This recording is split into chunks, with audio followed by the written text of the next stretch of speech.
Resources Commission to order. At this time, I'd like to ask Mr. Ed Tankard to give the invocation. Mr. Tankard? Yes, sir. Lord, let us pray. As our nation surpasses the grim milestone of 500,000 COVID deaths, we must remember that the number represents Americans who are part of communities and families across the country. Our collective sorrow must bolster the resolve to conquer this modern plague. Our commitment to this victory will surely honor those who have departed life in this terrible year. Today, we ask that our deliberations and decisions be clear and straightforward. Further, we give thanks for the work and perseverance of the Commission's expert staff and committed Marine police. For this we pray. Amen. Amen. Thank you very much, Mr. Tankard. And again, good morning to everyone. At this time, I'd like to call the roll to determine that we have a quorum. Mr. France.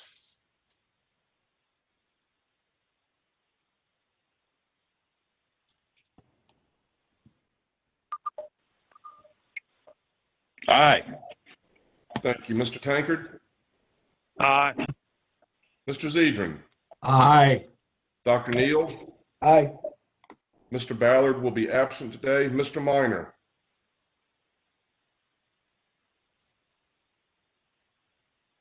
Ms. Lusk? Aye. Ms. Everett? Aye. Chairs here, let the record reflect that we do have a quorum. Thank you. Next item on the agenda is the approval of the agenda. Anyone from staff have any corrections, deletions, or additions to the agenda, or any member of the commission? Mr. Watkinson? No, sir, we do not. Mr. Gear? No, sir. No, sir, I do not. Thank you. Members of the commission? If not, the chair will entertain a motion. Zedrin here. I move we approve the agenda as presented. Motion made by Mr. Zedrin. Is there a second? Second by Mr. France. Thank you, Mr. France.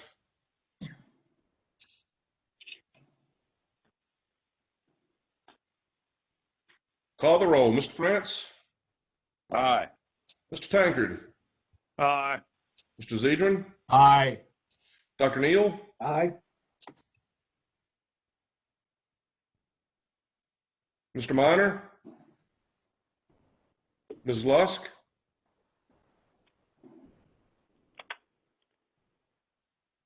Ms. Lusk? Aye. Thank you. Ms. Everett? Aye. Chair votes aye. Motion passes. You've had an opportunity to review the minutes of the previous meeting dated January 26, 2021. Are there any addition, correction, or deletions to the minutes by members of the commission or by staff? If not, the chair will entertain a motion. Zedrin, I move we approve the minutes as presented. Thank you, Mr. Zedrin. Motion made by Mr. Zedrin to approve. Is there a second? Second by Mr. France. Thank you, Mr. France. Chair will call the roll. Mr. France? Aye. Mr. Tankard? Aye. Mr. Zedrin? Aye. Dr. Neal? Aye. Ms. Lusk? Aye. Ms. Everett? Aye. Chair votes aye. Motion passes. This time we have those consent agenda items, page 2 items. Mr. Watkinson? Yes, sir. Mr. Commissioner, associate members, good morning. This morning we have what we refer to as 3 called page 2 items. These are projects over $500,000 in project costs, therefore require approval by the commission. They've been subjected to our standard public interest review. We've not received any objections, and staff is recommending approval. The first item of the 3 is City of Hampton. Request authorization to hydraulically dredge approximately 275,000 cubic yards of beach quality sand from state-owned submerged land to a depth of minus 30 feet mean low water from Horseshoe Shoals and pump it onto 3,483 linear feet of Buckrow Beach in the city of Hampton. Staff recommends approval of the project with the following permit conditions. submittal of a post-dredging bathymetric survey showing the area has not been dredged beyond the permitted depth, a pre-dredging conference held prior to the commencement of dredging. Maintenance, dredging, and beach nourishment may be conducted through the expiration of the permit. The permit shall not dredge, or the permittee, I should say, shall not dredge from July 1 through September 15th in order to protect migrating and spawning blue crabs. The permittee shall not dredge either the side slopes surrounding the existing borrow pit areas or within the existing borrow pit areas from December 1 through March 31 to protect the winter buried crabs. All materials will be pumped through a submerged pipeline laid on the bottom. The route of the pipeline shall be marked with 50-inch circumference buoys spaced at 500-foot intervals, and the pipeline shall be placed in a position directly from the designated small boat channel along the marked route. Item 2B, MSC Little Creek LLC requests authorization to replace existing marina piers adjacent to 8166 Shore Drive along Little Creek in the city of Norfolk. The applicant is proposing a total encroachment of 28,900 square feet of state-owned submerged lands and a total of 184 boat slips. In this case, a previous permit was issued in 1983 for a total of 30,541 square feet of encroachment over state-owned submerged land and a total of 215 boat slips. Staff recommends approval of the project with the following permit conditions. The use of wooden pile cap cushions should impact hammers be needed for the installation of hollow steel piles, ramp up procedures prior to initiating any pile driving, and the use of a bubble curtain during the installation or removal of hollow steel piles. In this case, royalties were previously paid for the encroachment, and therefore no additional royalties are needed for this project. Item 2C is the Department of Wildlife Resources. Request authorization to place up to 10 barges using spuds and anchor systems from mid-March through mid-September to create up to 65,000 square feet of temporary bird nesting habitat in Hampton Roads at the mouth of the James River adjacent to Fort Wool in the city of Hampton. And we recommend approval of the permit for the 2001 nesting season. I or my staff will be happy to try and answer any questions that you might have. Thank you, Mr. Watkinson. Does any member of the commission have any questions for Mr. Watkinson pertaining to the page 2 items?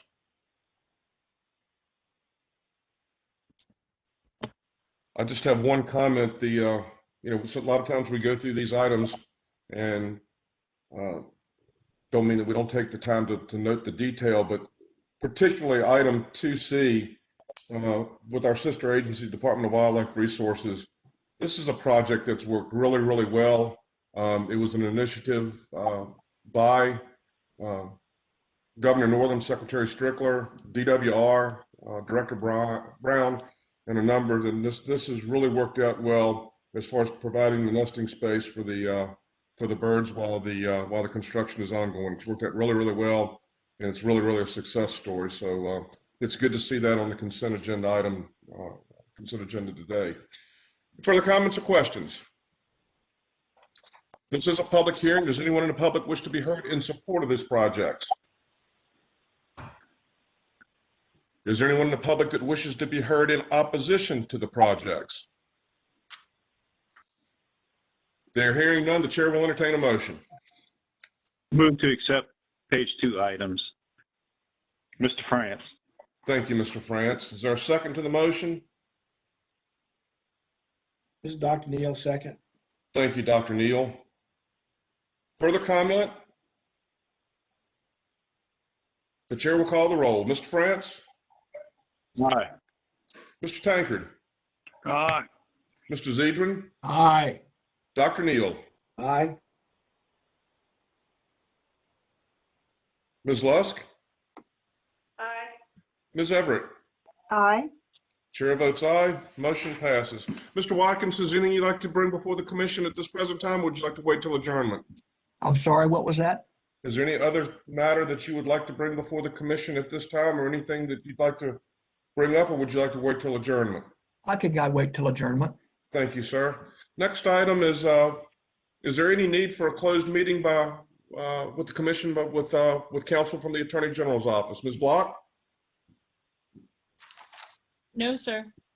Thank you, and thank you for being with us today. I have the next item on the agenda is item number 5, Rocky Forge Wind LLC, number 21-0091. And I have Mr. Eversole. Yes, sir. Good morning. Good morning, sir. Rocky Forge Wind LLC is requesting authorization to repair the Route 622 bridge crossing of Mill Creek, to construct a second bridge crossing of Mill Creek, and to install up to 6 electric lines or circuits beneath Mill Creek by the directional bore method on Dagger Springs Road between the intersection with Gala Loop Road and North Mountain as part of the Rocky Forge Wind project in Botetourt County. Thank you, Mr. Eversole. Before we go any further, do you solemnly swear the testimony that you give today will be the truth, the whole truth, and nothing but the truth, so help you God? I do. Thank you. Please proceed, and I'm sorry for the interruption. Yes, sir. As part of the ongoing effort to supply renewable energy to the electric grid, Rocky Forge Wind LLC is proposing to build a new onshore wind-generated power facility, Rocky Forge Wind. The footprint of the wind farm includes up to 22 wind turbine generators located on approximately 3.5 miles of the southernmost portion of North Mountain, and will include access roads, underground electrical collection lines, a substation, a switching station, an operations and maintenance building, permanent meteorological towers, and a temporary construction laydown area. The vast majority of the wind farm project and its structures are located on upland property out of the Commission's jurisdiction. However, road and bridge improvements to accommodate access for large construction equipment and material deliveries, as well as utility lines to provide power to the proposed substation, constitute new encroachments to Mill Creek, and these are the elements that are before you today for authorization. Next slide, please.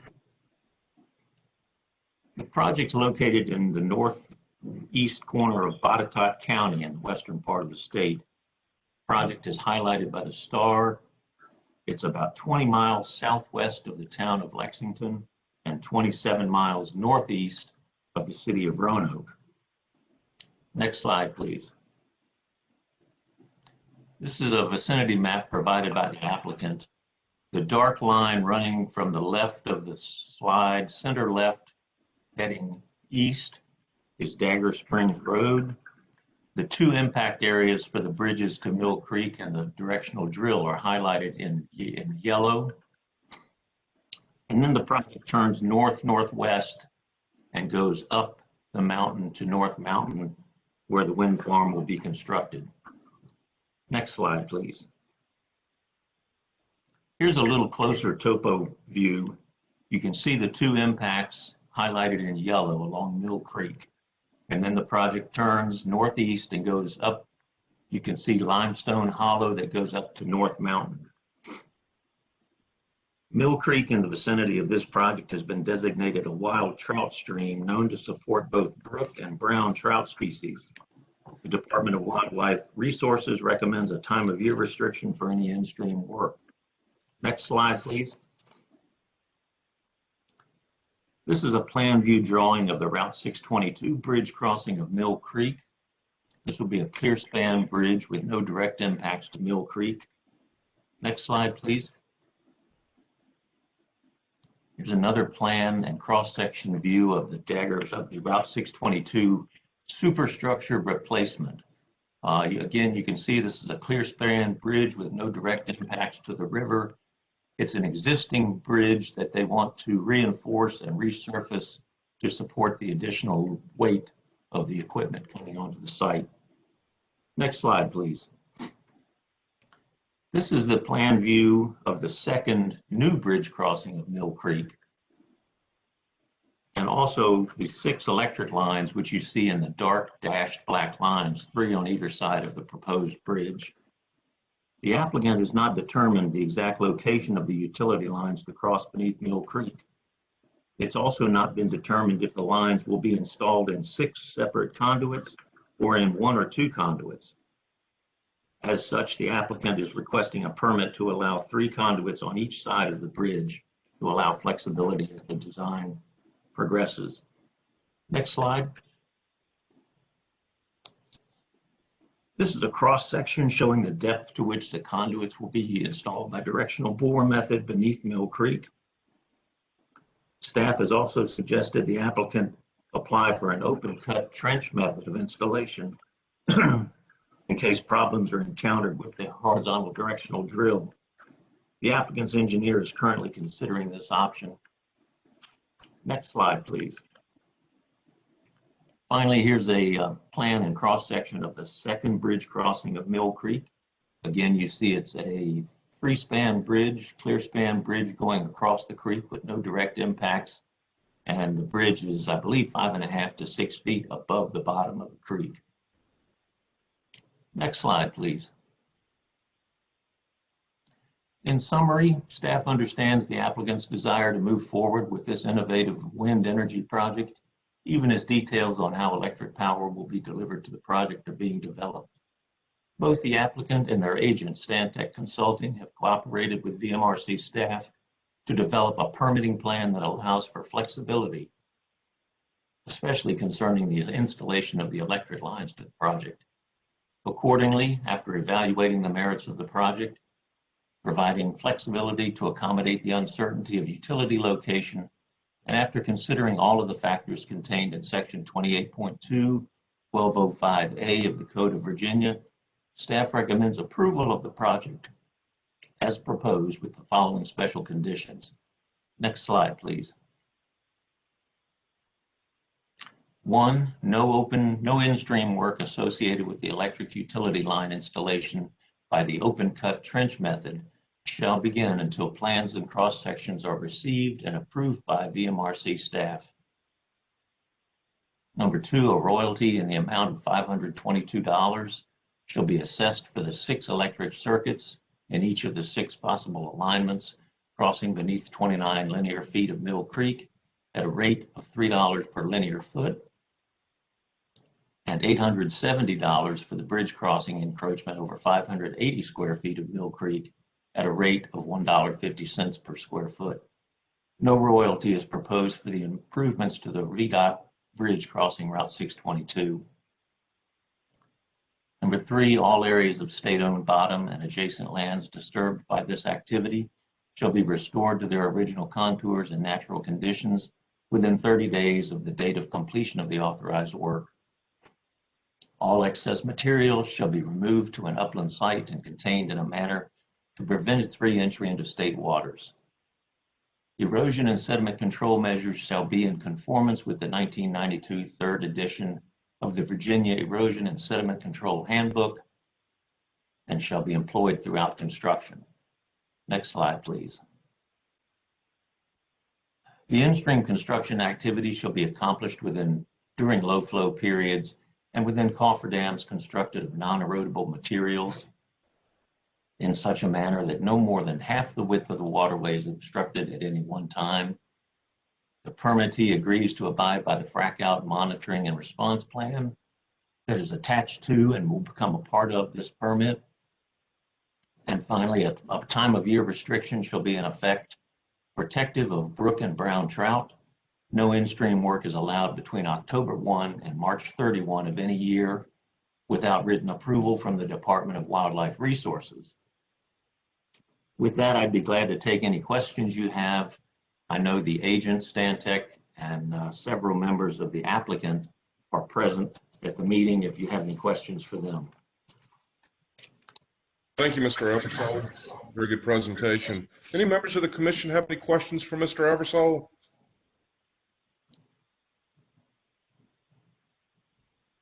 Okay, thank you. They're hearing none. Is the applicant present or representatives Kenny Pressgraves present or wishes to be heard?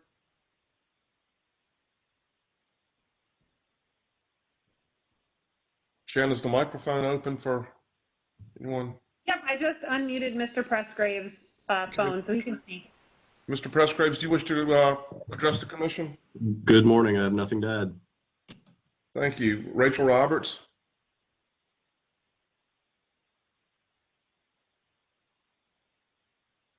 Nothing Lauren to add, Pudva? thank you. Okay, Lauren Pudva?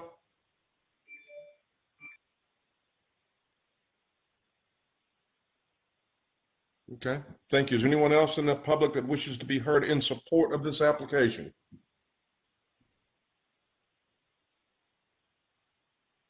Is there anyone in the audience that's in opposition to this project that wishes to be heard?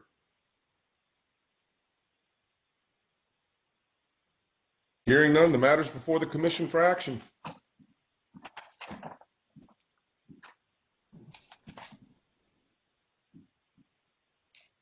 This is Dr. Neal. Move to approve staff recommendation. Thank you, Dr. Neal. Is there a second to the motion?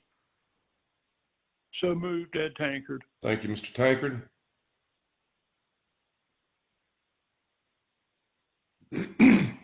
Motion on the floor is to approve. Mr. France? Aye. Mr. Tankard? Aye. Mr. Zedrin? Aye. Dr. Neal? Aye. Ms. Lusk? Aye. Ms. Everett? Aye. Chair votes aye. Motion passes unanimously. Thank you very much, Mr. excuse me, Mr. Eversole, for the briefing. Yes, sir. And thank you for the participants that were here to listen and help us if we needed it. Thank you very much. The next item on the agenda is item number 6, Angela Cherry, number 20-1848. I have Ms. Allison Lay, staff presenting that. Ms. Lay? Hello, good morning, Commissioner. Good morning. Do you solemnly swear the testimony that you give today will be the truth, the whole truth, and nothing but the truth, so help you God? I do. Proceed, please, ma'am. Thank you. Angela Cherry is requesting authorization to construct 129 linear feet of riprap revetment, sand fill, and native wetland plantings adjacent to 4034 Tanglewood Trail along the Elizabeth River in the city of Chesapeake. This project requires a tidal wetlands permit. Next slide.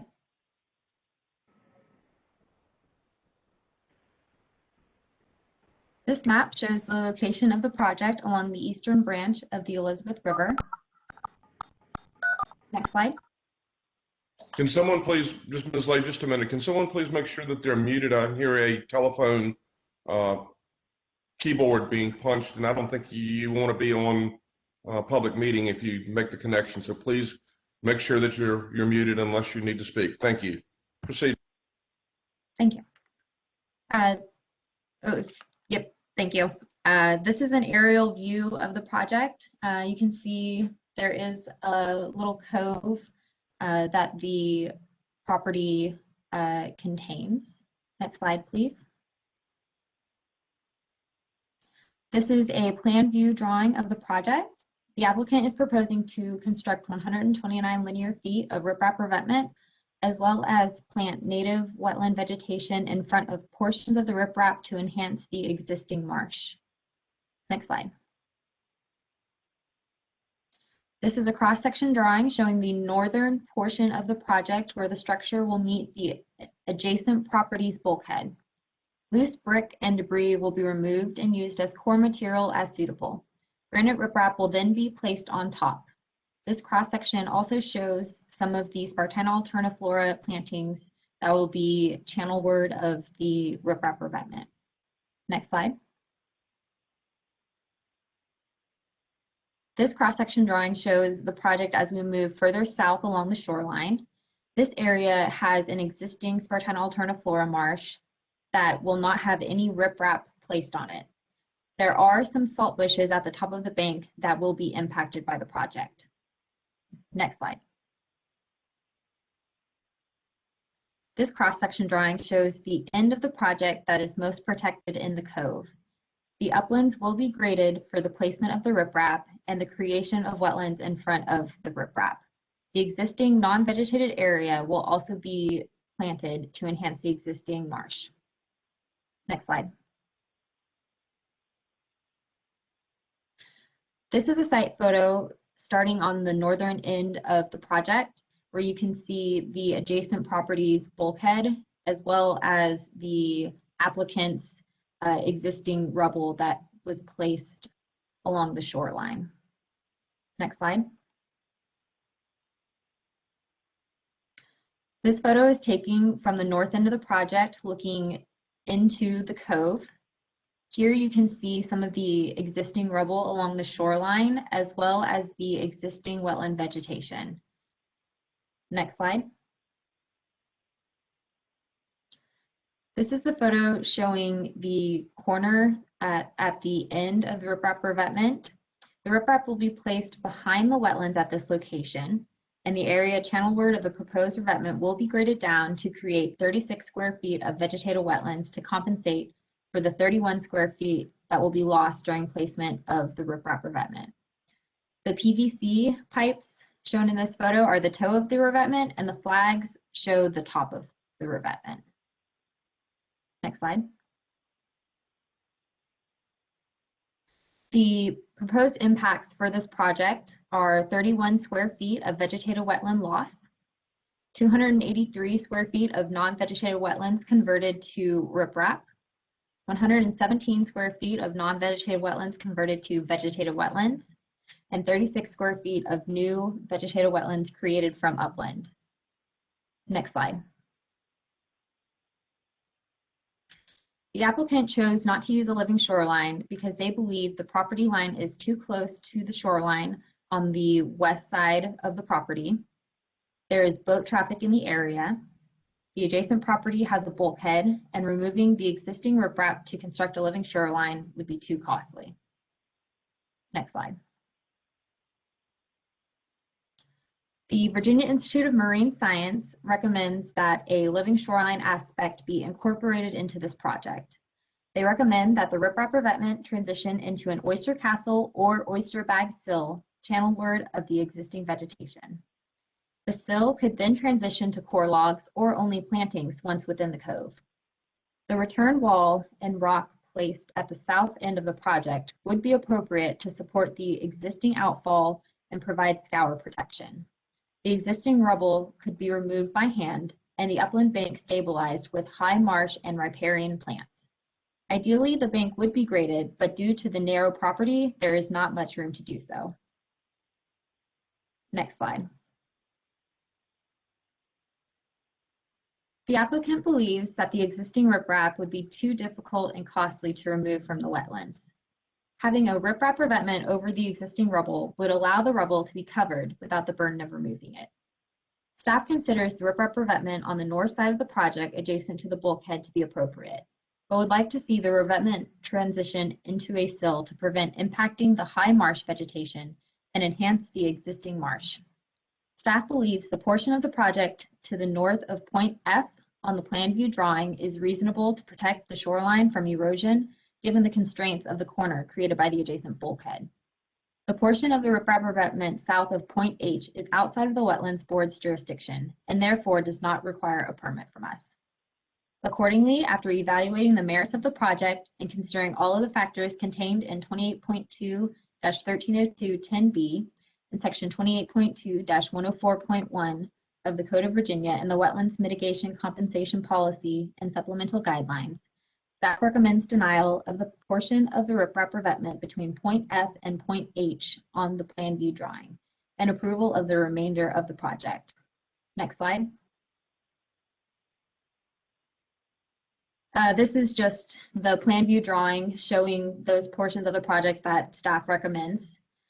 So the green portion of the project up where the riprap revetment meets the bulkhead, that is the portion that staff considers to be acceptable.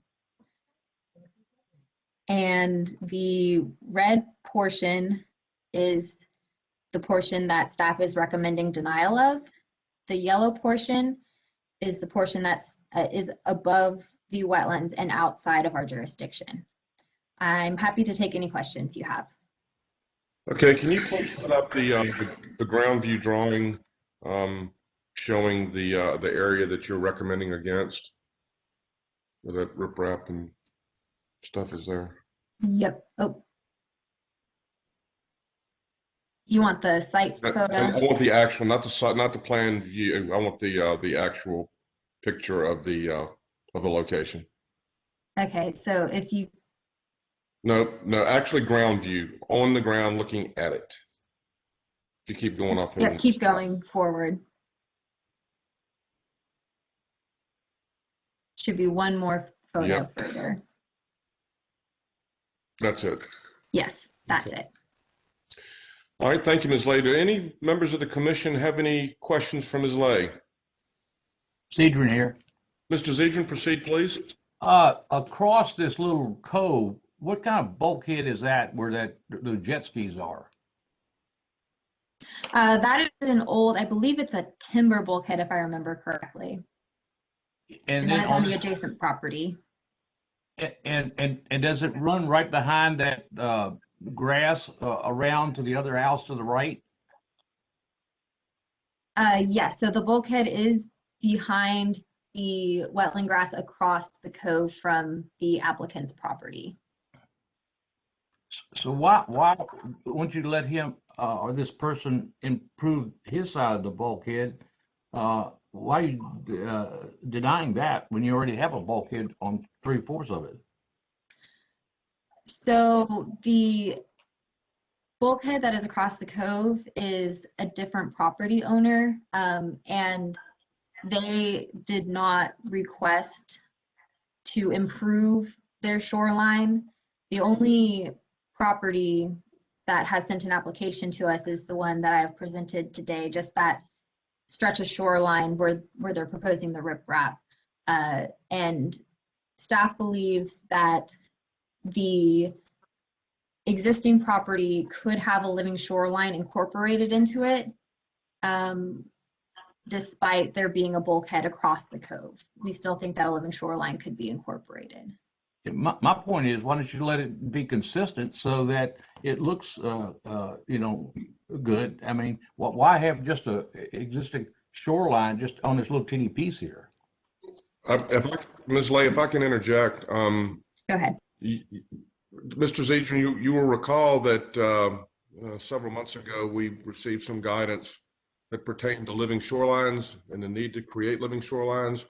Furthermore, and Ms. Lay or Tony, you can correct me if I'm wrong, we don't really know how long in this commission, when you say, why would we let them do that?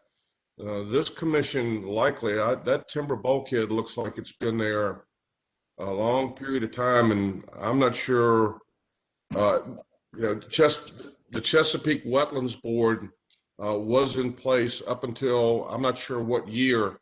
So we may not have been necessarily involved with the development of what's across the marsh. I think what we're responsible for now is what we've got now. And I understand the logic behind it, but at the same time, from an environmental perspective, things have changed, and the need to work toward living shorelines is certainly front and center on our mission. So, Ms. Lay, would that be appropriate characterization? And again, Mr. Zedrin, you're more than welcome to continue, please, to ask. But I think that's where we are. Ms. Lay or Tony, care to comment? Yes, Commissioner. Your evaluation is correct. What is the length of this area that y'all are denying?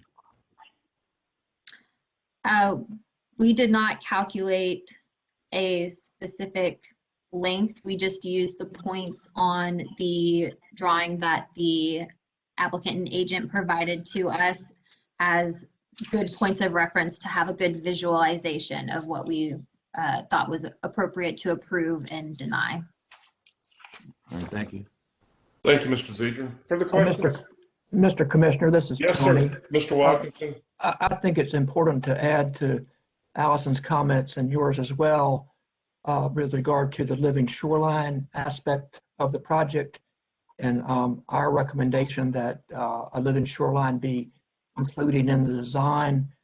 This is all relative to section 28.2.104.1 of the Code of Virginia, which was amended last year to stipulate that the commission shall only permit living shorelines where it's feasible for erosion control and protection based on the best available science.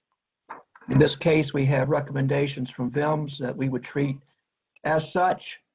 And in this case, the section that Allison's pointed out along the drawing, while it contains existing rubble, it is wetlands along that section, and the implementation of a living shoreline to protect that existing marsh fringe and allow for the marsh to continue to grow along the shoreline is most appropriate with a living shoreline treatment, and therefore consistent with the code requirements now.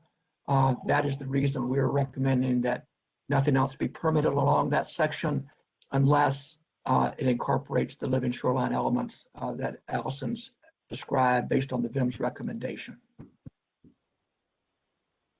Thank you, Mr. Watkinson. Any follow-up to Mr. Watkinson's comments by members of the commission? Also, I have one question. Yes, sir. Mr. Tankard, I was going to ask for further questions as well. So, Mr. Tankard, please proceed. You know, you mentioned or did mention, but I saw in the write-up there was no evidence of erosion. Is that still, Ms. Lay, your opinion? And because it is seems to be a low or no erosion, it seems like that is also a very appropriate. And it also, I don't want to put words in your mouth, but isn't that oftentimes more appropriate for these living shorelines as well? Yes. So VIMS in their recommendation did note that there was no active detrimental erosion seen on this shoreline, and I also agree with that. And living shoreline applications work well in lower energy shorelines, not necessarily how much erosion is present, but since this cove is more protected, there is lower energy where plantings and oyster castles would be appropriate. Thank you. Further questions? Thank you, Ms. Lay. I believe the applicant is represented by Mr. Calvert, the agent. Mr. Calvert, are you on?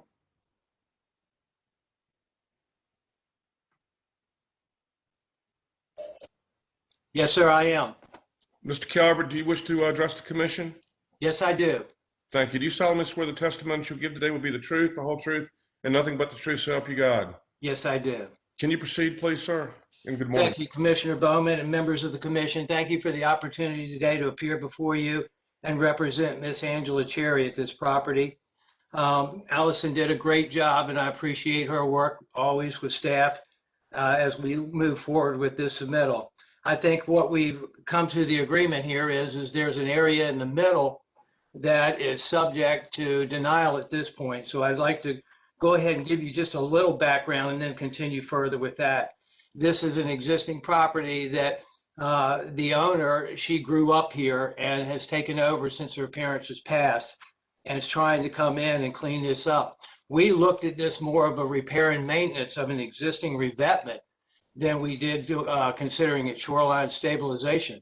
They wanted to come in and get rid of all this debris, organic material, brick, everything that's in there, take out the top couple of feet of it, and then come in and overlay it with granite. By doing that, they wanted to try and stabilize it. The existing revetment is settling and starting to fall into the wetlands. Although there's not any active erosion, as previously mentioned, around this area, it is a problem that's continued to manifest itself. And you can see the grade behind the existing revetment is also going down with it as well. So basically, we came in to this looking at trying to do repair and maintenance of an existing horrible looking revetment that we wanted to clean up and overlay with new granite. With that being said, the area back by the edge of the property, the south area, appears to be fine with VIMS, and so does the north. So I also have included some more information with you in regards to this. Our issue is trying to remove that middle section and turning it into a living shoreline is that the riprap revetment is graded at 1.5 to 1. If they want us to remove all of the existing rubble completely down to grade, backfill it, and then grade the area and plant it. Well, the riprap revetment is at 1.5 on 1. And from all the information I've found, VIM's recommendations for planting an area is 10 to 1, but sometimes they will allow 6 to 1 and even go down a little bit farther. But the problem is if you leave the revetment at the beginning and the end and come in and take this section out, you're going to lower the grade and create a low area that's going to really require some sort of address on each side. So you have a high revetment on each side, and then you have a lower area that's going to be graded down. and it's going to create problems. The yard behind this existing revetment that you're looking at, it goes from 18 feet to 26 feet. That's all there is. So if you come in and grade that at a lower slope, it's going to also create issues. Now, back at the southern point of the property behind the house, there is a big swale that's naturally in the yard. And during a storm event, we do get water coming through there, and there's a storm drain in the corner over there. If you cut down the middle section, I'm fearful that you're also going to bring that storm water into that section as well during storm events, and I just don't know if that's a good idea. Now, I also sent a section through the proposed area to be graded, and I would ask if that could be brought up on the screen now. That's going to be the last slide in the presentation, Summers. That was it. So you can see, here's my dilemma. You can look at the existing conditions, you can look at the proposed conditions, and you can see what grading is going to do into the yard and where the property line is relative to that. And with that being said, I feel like that it's just not a feasible option just to try and interject this area with a living shoreline component. We've left the existing shoreline alone. We stayed back behind the area that has vegetated wetlands in it. There's debris in it that we're cleaning up. We actually planted some more spartina around the point just to see if we could get this marsh to continue and try and give the owner more protection. So I think it would be problematic for us to try and move forward with that. I'll try and wrap it up as quick as I can with that. We request that you would approve our application as submitted today, and with the understanding that we're trying just to clean up the existing rubble, overlay it with granite, and do some planting in the corner to compensate for the salt bush that's right at the very edge of jurisdiction anyway. So we've added some additional planting. We've tried to clean up what was there, and we're just requesting that you would give us a shot at this today, and keep in mind that, you know, that rear yard is only 13 to 26 foot wide. And with that being said, I would certainly answer any questions that the board or the commission might have at this time. One last note, the owner, her fiance is a qualified craftsman, and he can install riprap. So he was going to try and do most of this work by themselves. With the introduction of the revised proposal, this would pretty much take them out of most of the work that they planned on doing to save money for themselves. So please, any questions that the board may have, please offer to me. Any members of the commission have questions for Mr. Calvert?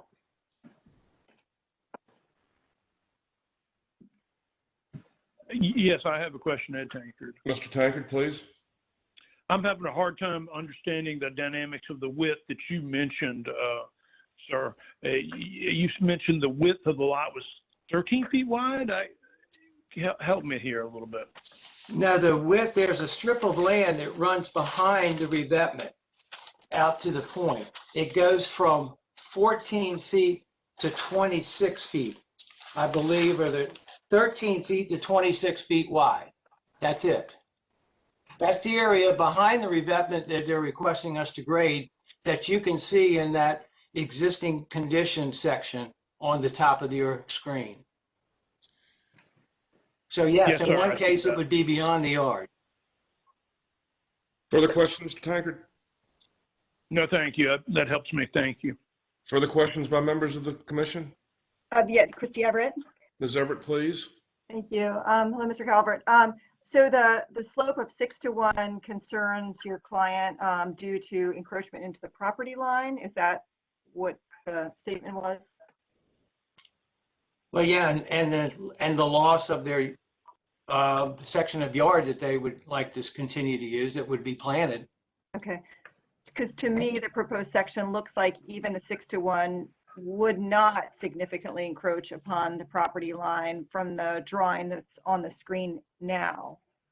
So I just don't see there's a property line right on the... Wait, Mr. Calvert, yes, sir. Let Ms. Everett finish, please. I'm sorry. Yes, sir. Go ahead. Yeah, to me, the visual that I'm looking at shows not a significant threat within the property from the 6-to-1 slope that could be needed based on that new Mr. Calvert? elevation. Right next to where it says existing grade, that's the property line right there, ma'am. So the existing grade at the magenta line at 6-to-1 would be below grade at the neighbor's property, which is also 18 inches above the Cherry property. Further questions by members of the commission? Just one further question, Commissioner Bowman. Ms. Everett? Yeah, so Mr. Calvert, you referred to, I know obviously you referred to kind of cleaning up, and I think to that statement, I would just try to make sure we're cognizant that this is very important habitat for water quality as well as shellfish and finfish. So when we clean up using granite or rock where it's not necessarily necessary, does kind of, to me, raise some flags in my head in terms of, you know, the purpose and the benefits of this area and what we want to maintain. But I guess my specific question is, when you said that rock will help and it kind of prevent a threat or a concern, what are you trying to stable it from? That, you know, that sinking of fill, or it's not necessarily erosion? I'm just trying to understand better the threats that your client sees. Ms. Everett, we were just trying to remove the unacceptable material in revetment. There's organics in there, there's metal, there's brick. We were trying to remove as much as we possibly could by putting a dumpster in the rear yard and picking out some of the smaller pieces of concrete that are able to be reused and pieces of granite that we find, and getting rid of everything else. And then by coming in, they would be overlaying with new granite. I think the new granite would offer a much better habitat than the existing revetment that's there now with the brick and rubble and miscellaneous debris in it. I think that there is habitat in riprap revetments along this area, certainly behind the existing wetlands that are already there. Thank you, Mr. Calvert. I will say I applaud your client's ability to remove that existing debris. I think I would, but maybe this is not the time, debate the habitat value of granite. But thank you, Mr. Bowman. Thank you. Thank you, Ms. Everett. Any other member of the commission have any questions, Mr. Calvert? Well, since VIMS has been brought up a number of times in their recommendation, I'd like to hear from VIMS and represented as it's related to this matter. Mr. Barnell, you on? Yes, sir, Mr. Commissioner, but Miss Emily Hine handled this, and I will defer to her at this time. Okay. Thank you. Yes, ma'am. Thank you. Ms. Hine? Good morning, Mr. Commissioner. Yes. Do you solemnly swear the testimony you give today be the truth, the whole truth, and nothing but the truth, so help you God? Yes, sir. Could you please comment or address some of the issues that have been brought up pertaining to what I'm interested in is, as Ms. Everett is, the granite aspect of it, and as far as habitat's concerned, and any other items that you feel that are appropriate in assisting the commission in rendering a decision? Sure, certainly. In regards to habitat value of granite over marsh, you know, while granite does offer some habitat, there are greater ecosystem services and habitat services provided from vegetated wetlands. Additionally, for this project, while we noted that it would be ideal for the property to be graded, upland to be graded to support the formation of a larger marsh and the eventual upland migration of that marsh as sea level rises. We also noted that due to the very narrow width of this property, that grading of the upland may not be practicable. So instead, that, you know, steep slope resulting from the removal of the existing rubble could still be stabilized with upper marsh vegetation and salt bushes, while then the, you know, an oyster castle sill or, you know, some other sill structure could allow the channelward growth of that wetland as well, without compromising that narrow width of the yard. I'd be happy to answer any other questions you may have. Any questions from the members of the commission for Ms. Hine of VIMS? Mr. Bowman, one question from Chrissy Everett. Yes, ma'am. I guess just considering costs as the applicant mentioned or the applicant agents mentioned, Ms. Hunt, are there other potential, given the potential low erosion effects of this site, like a core log that could be done where there might be more practical or less expensive? Just kind of wondering what other alternatives there are that may be cost-effective options for the applicant. Ms. Hunt? Yes. I can't really comment too much on cost, but there are certainly options available that would work. The cove itself is intertidal, so very, very low energy. Core logs do degrade relatively quickly in this environment, but could be used particularly farther into the cove towards that end with the outfall to stabilize plantings while they get established. There are mechanisms in this area for help with living shoreline installations like the Elizabeth River Project, and using such objects like oyster castles or oyster bags are options that can be constructed by a homeowner and therefore reduce cost. Further questions?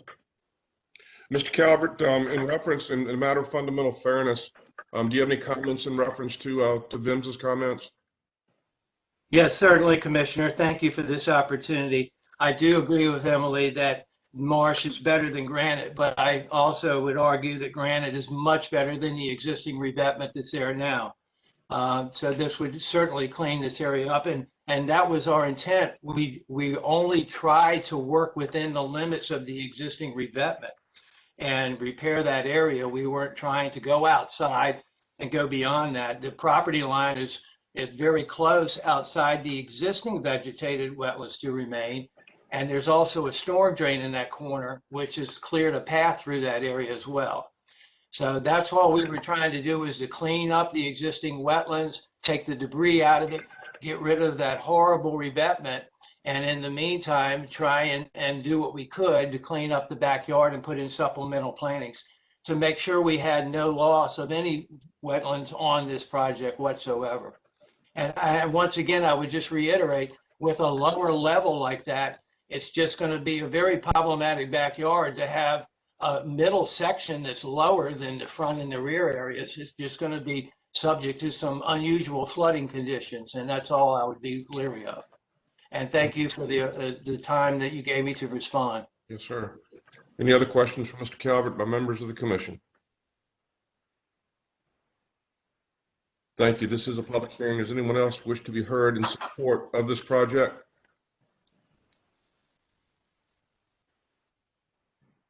Microphone is open. Anyone wish to be heard in opposition to this project? Thank you. The matter is before the commission for discussion and action.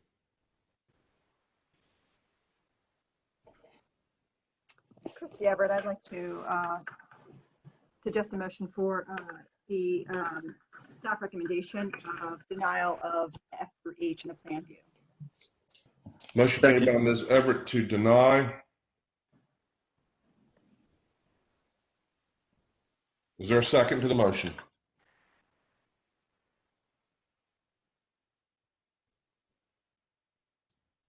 Is there a second to the motion?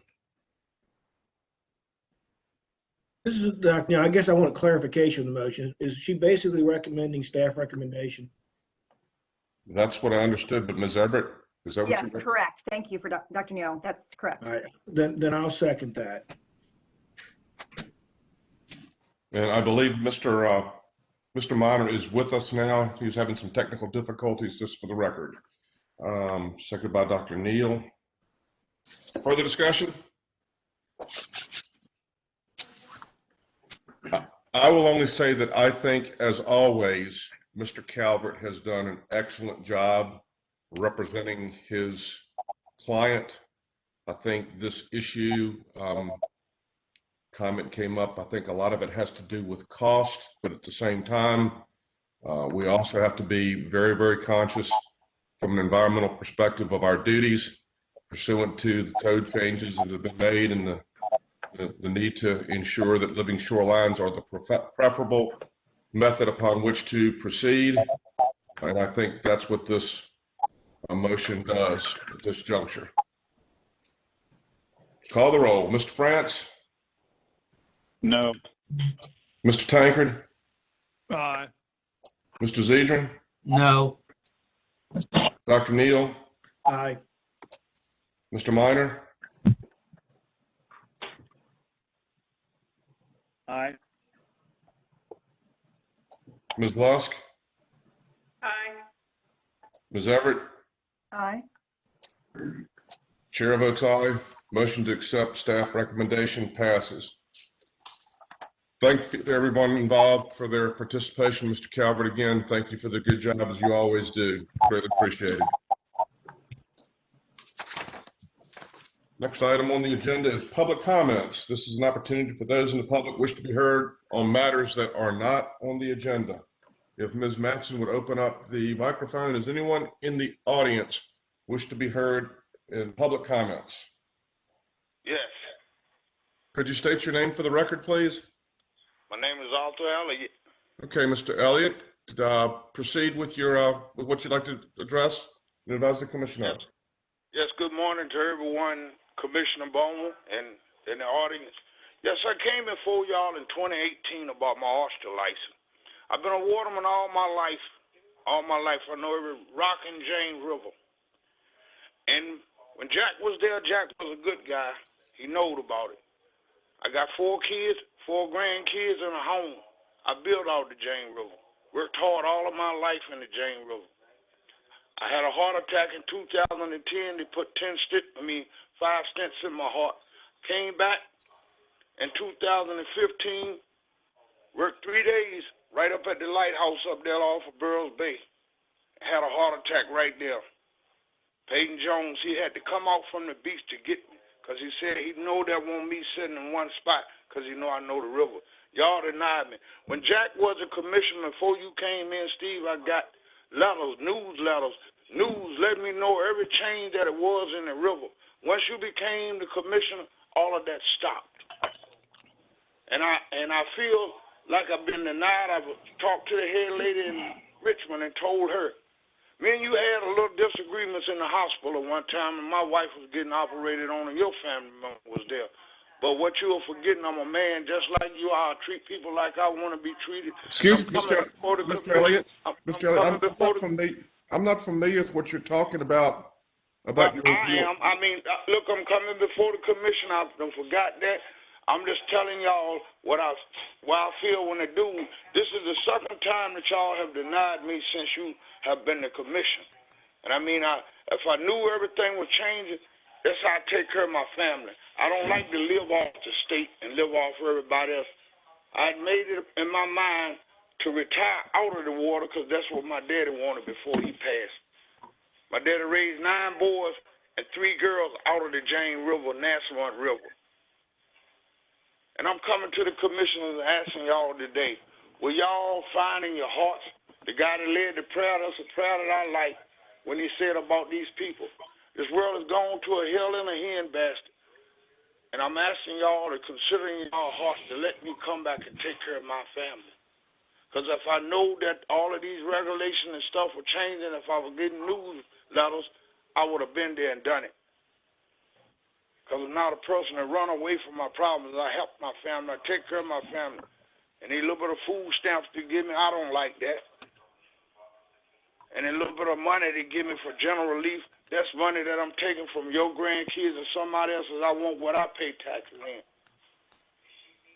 So I'm asking y'all to please re-grant me my license where I didn't know that all these regulations, when I left the river, it was 5 years. Now it's 1 year the guy that denied me. I didn't even know all of this had changed because I won't get no news letters. All of that stopped once Jack left. Well, and I mean, I've been listening. Mr. Elliott, there's been another commissioner since Jack left. That was Mr. Bull. He was commissioner for 4 full years before I came back. Who was it? Who was it? Mr. John M.R. Bull. I won't even, when I when I left out the river, Jack was getting ready. I think he was a little bit, about a couple of months before he was going to retire. Okay. And that was back in about 2018 or something like that.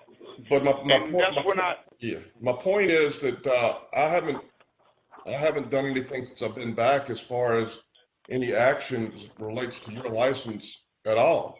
You've not. Well, I mean, the guy that denied me, he was telling me, like I told the commissioner in Richmond, said, well, I got it from Mr. Bomer, blah, blah, blah, and he knows you very well.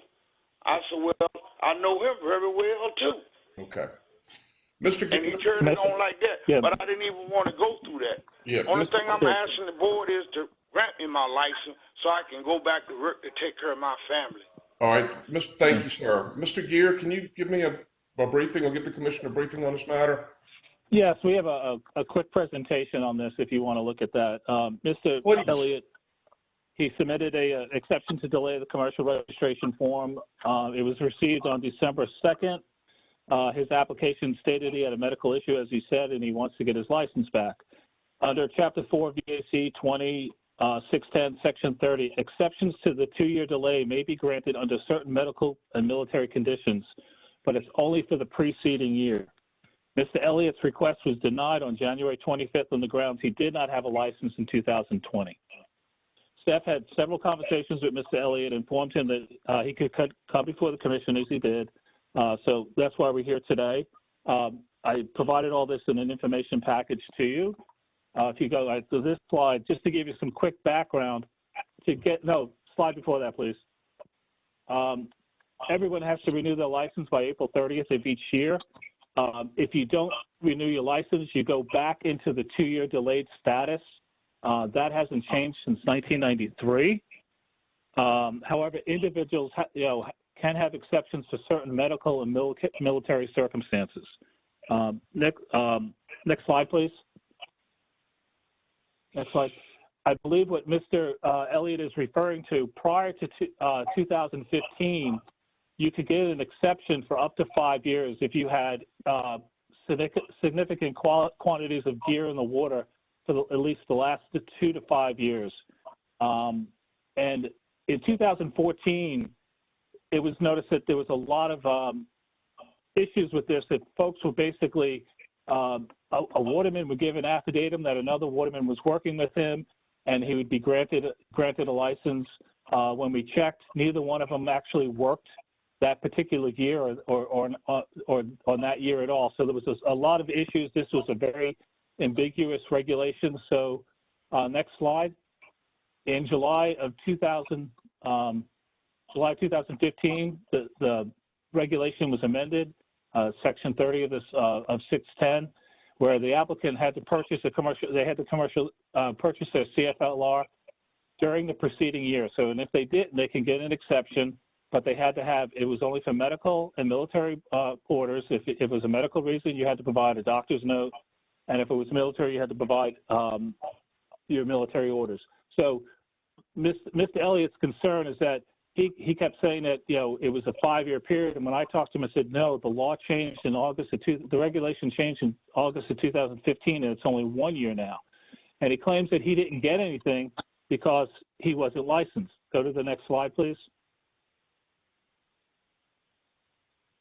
This is Mr. Elliott's license history with the agency. You can see that in yellow is the only years that he's held a commercial card. So it's been rather sporadic. You can see he has he had one earlier, mostly for the oyster fishery. And so it hasn't been consistent. He's been denied. He's been denied a couple of times. Go to the next slide, please. And Mr. Elliott has used this delayed entry. He has applied this and been considered for exception. This will be the 8th time on this 2-year delay. Above on this table, above that red line, are the issues that he was talking about prior to August of 2015. He was approved because that's what the regulation said. He met the qualifications. He hasn't met the qualifications since. He was denied twice in 2018. He had a board hearing in May 22nd in 2018, which he did not attend, and he was denied again. He brought it back up again this year and was denied, and that brings us to our point today. So, Mr. Elliott has used this a number of times over the years to try to get his license back after he has, has let it expire.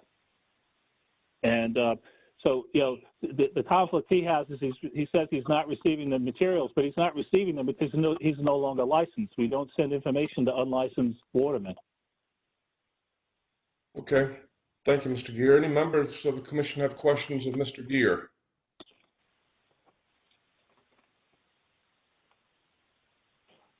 All right. Thank you. Yes? Okay. Ms. Block of the Attorney General's office, could you weigh in or give us some guidance as far as where we are on this? You've heard staff's presentation. You've heard Mr. Elliott. Could you kind of give us up to speed as to where we are? Yeah, I think Pat has summarized it really well. The exception for the significant hardship on the basis of health requires that the applicant has also purchased a valid commercial fisherman registration license during the preceding year. And it seems as if, the health issue was back in 2018 and he did not purchase in the preceding year. So I don't think he qualifies for the exception to the 2-year delay. Any questions by members of the commission for counsel from the Attorney General's office?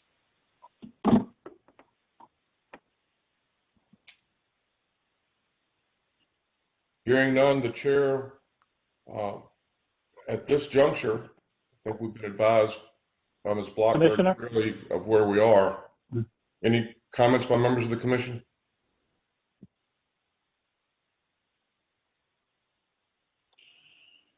Commissioner?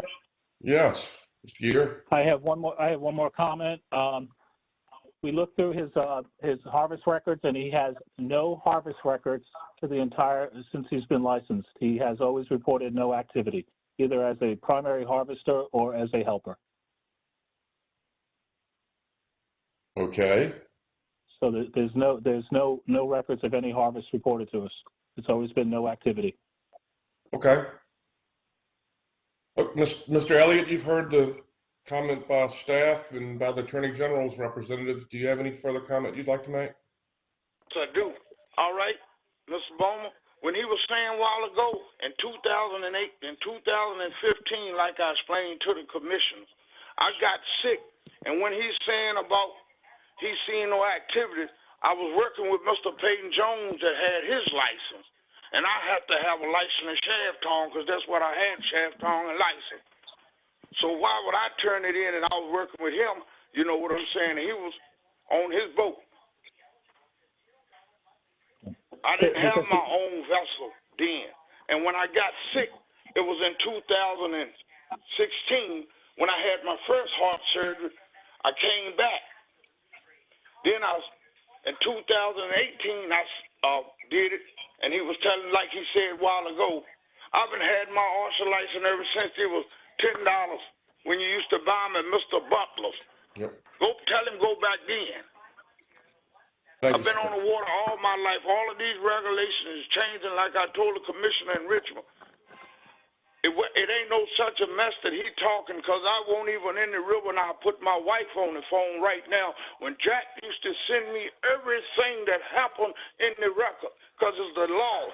If you're a waterman, I don't care if you don't have an oyster license, you don't have nothing. If you don't have them previous, it's supposed to be submitted to you that you know every regulation that's going on in the water. Jack did it. And I can go back and tell him, look back, Mr. Bowman. Jack did it, and I didn't have a license nowhere, but I got a big letter envelope every month sent to me. The changes in bass, the changes in fish, what they was changing in regulation, planting oysters, shipping oysters everywhere. I got it. All right, thank you, Mr. Elliott. I'm not through, and this is coming coming up, just like I told the lady a while ago, all of these new regulations and all of this stuff in the meeting that I heard a while ago, that's not nothing containing to the water. I've been on the water ever since that the Jane River. You couldn't drudge that Jane River. Mr. Saller was my best friend, was the police head of that. And he used to tell us, he told me one time, he said, boy, I said, Captain, I don't mind that. I said, you old enough to be my father, I got to respect you. He said, when I leave, y'all black guys are going to catch the devil. And he's told every bit of the truth, but I'm here to tell your board right now. I don't know what their decision is, but I ain't going to stop. I'm going to fight. If I had to call the governor, if I had to call everything. I want to go back to feed my family. I've submitted y'all a letter. One time it came, they couldn't understand the doctor's handwriting, Mr. Bowman. That's what was told to me before you came back to be the commissioner. They couldn't understand his handwriting. This time I sent it. He gave it to them. They understood it because he wrote it in his name because he's a Nigerian, and then he wrote his name in print down underneath for it. I called my wife to the phone. This is what was told to me, oh, we need something on a doctor's letterhead. We need something on a doctor's letterhead. What more could I send you than it came from my heart doctor that did surgery to me? I had two heart surgery done. Well, I wanted to be honest. Yeah. I didn't come and try to hide or do nothing. If I was getting newsletters like I was when I submitted it to them when they denied me the first time, I ain't know about no 1-year regulation. I ain't know about no 2-year regulation. All of this changed when this new stuff came. Okay. Well, Mr. Elliott, I think we're confronted with a situation by virtue of the advice and direction that we've received from the Attorney General's representative that you do not qualify for an exemption at this point, or exception at this point. So unless the commission has any further comment, we'll be my question is, when can I be accepted to get my license? How many more years I got to wait before I be accepted to be back on the water? That's my baby. To be able to do what I love to do. So now this is what my concerns. Mr. Gear? I want you to ask the board, the 9-member board member there. Mr. Elliott, you could go through the normal process of the 2-year exemption. You could fill that out today and have to wait 2 years from today. 2 years from today, okay, so that means that I got to wait 2 years from today when I didn't get a newsletter for to go back to work, to take care of my family. I got to wait 2 years from today. And then y'all be done came up with another thing that I don't know nothing about, and then I had to wait 5 more years. All right, Mr. Elliott, thank you for your comments. We appreciate it. We understand where you're coming from. No, I'm not wanting, you let all of those other guys talk. Now I want to talk, because when I hang this phone up, I want to call the commissioner in Richmond and explain it to her. And matter of fact, as I speak to y'all right now, I want the letter sent back to me that I sent y'all so I can send it to her and show her. I was sick. I had heart work done to my heart. I rushed myself when I came back in 2015. That's why they had to go back twice and go back in my heart. Tell the board members that. Let them read the letter. Tell them pass around to them. They have all that. They have all that, Mr. Elliott. That was presented to them before the commission meeting. Yeah, but they didn't take that in consideration. I had 2 heart surgeries. Oh yeah, I'm an animal, and I can go back to work as soon as they work on my heart. For anybody else, I'm gonna do what my doctor said before I can be able to come back to work. It ain't gonna work, man. Like I said, I'm a person that want to work and take care of my family. I know a lot of things. That's like, and what I'm gonna do. His name, what was his name, babe? James killed him. Just like when the judge, I was there when they boarded him out the river for 2 years. He stayed out the river 2 weeks and 4 days. Then the baby back in the water working on his boat. And that's what I'm going for, discrimination. And I called the police and told them, the Marine police, and told them, I said, when the law was, Mr. James Killen was boarded out of the river. He wasn't even supposed to be on a boat. He was on his boat every day. Because I got my buddies that kept me up there. Because I know what he was doing. The day that he was still in oysters out of the rock, we was working. All right, Mr. Elliott, take consideration. I know, all right. I want the board members to hear it because this is what I'm going to go for. Okay. And I'm going to beat it. Y'all didn't do nothing to him. Y'all didn't take consideration of him stealing oysters, selling them across the board, and then a judge tell him, I don't want to see you in the river in 2 years. Mr. Elliott, Mr. Elliott, thank you for your comments. We're going to have to wrap it up at this point. We really do appreciate your comments. Thank you very much. Ms. Madsen, you can mute the microphone. Thank you. Is there anyone else in the public wish to be heard in matters of public comment that are not on the agenda?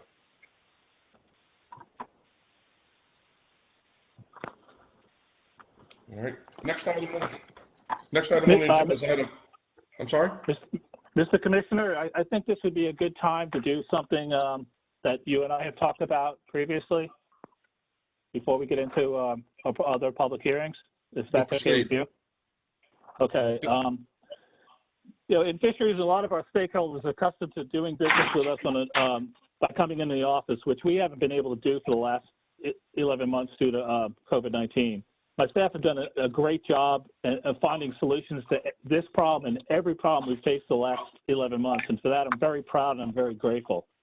As you've just seen, not a lot, you know, often when we don't get that same gratitude and appreciation expressed from stakeholders we serve. On those occasions when staff do receive acknowledgement for their efforts, it's important we share that with the entire commission. I received such a letter of appreciation from J.C. Hudgens, who's on behalf of the Virginia Watermen's Association as president, and also the Twin Rivers Watermen's Association and numerous independent commercial fishermen, and I'll read that letter to you. It's from February 2nd, and it's a letter of appreciation for Jill Ramsey. Jill Ramsey has provided exemplary support to Virginia watermen with striped bass permits since she began supporting this fishery at VMRC. We also point out special performance since COVID-19 began impacting our lives and commercial fishing businesses and her ability to maintain this performance and support while working from home with little access to VMRC facilities.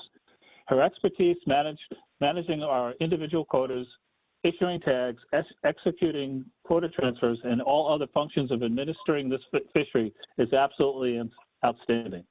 Her helpful attitude and cheerful disposition always makes conversations, inquiries, and issues helpful and pleasant, even if the conversation or question is not related to striped bass fishery. Jill has always become our go-to person for many of our concerns. For all Jill Ramsey's past and continued support, the Virginia Watermen's Association and the numerous watermen with striped bass quota recognize her for her past outstanding accomplishments and excellent performance. She is truly one of the outstanding professional faces at VMRC. Signed, J.C. Hudgens, President of the Virginia Watermen's Association. When I mentioned this to Steve, Commissioner Bowman, he said, you know, basically that made his day. And we decided to take it a step further by developing a resolution of exemplary customer service. And I wish we could be there in person to do this so I could see Jill's face changing 7 shades of red at this point. But I'll do my best and I'll read that resolution. For the Commonwealth of Virginia, Marine Resources Commission, Resolution for Exemplary Customer Service, February 23rd, 2021. Whereas Ms. Jill Ramsey has been an employee of the Commission since 2015 and presently serves as the Quota Monitor Specialist, and whereas Ms. Jill Ramsey has always put the needs and concerns of the commercial fishermen she serves as her highest priority, and whereas Ms. Jill Ramsey overcame numerous obstacles during the COVID-19 closures to ensure striped bass commercial fishermen could still conduct their regular business with the Commission, such as tag returns and quota transfers in a timely and efficient manner, facing each outdoor appointment with a waterman with a smile, a friendly smile and professional manner, no matter what the weather was. Some of those days were very cold and rainy. Whereas the Virginia Watermen's Association, Twin Rivers Watermen's Association, and numerous individual watermen have recognized Ms. Jill Ramsey for past outstanding accomplishments and excellence in performance in regards to commercial striped bass issues, stating her expertise managing our individual quotas, issuing tags, executing quota transfers, and all other functions of administering this fishery is absolutely outstanding. Now, therefore, let it be resolved that the Virginia Marine Resources Commission, its board, staff, and stakeholders hereby express its gratitude to Ms. Jill Ramsey for her service and dedication to the Commonwealth and its commercial fishermen. Signed, Stephen G. Bowman, Commissioner. And I just want to thank Jill, the commissioners, the associate commissioners, and thank you to the watermen for this acknowledgement. Thank you, Pat. Thank you, Pat and Commissioner Bowman. I really appreciate it. If I could just take a moment to thank Mr. Hudgens, the recognition from the Watermen's Association is really appreciated. This year has been tough to say the least, but I look forward to working with everyone in the future. And again, I appreciate the Watermen's Association and Pat, the commissioners, and Commissioner Bowman. I've enjoyed my past 6 years and looking forward to the future. Thank you. Yeah. Thank you, Jill. Thank you for your hard work. I just want to say, as commissioner, we do try our best from a customer service perspective to do the very, very best we can. As I think just witnessed, there are times where we run into a situation where, as much as we would like to try to help, the regulations are in place, the regulations are properly promulgated, and unfortunately we have customers that are not satisfied with the results. But day in and day out, I'm very proud of the team that we have, and I thank them for what they do. So before we go in, did any other commissioner have any comment or anything before we move on?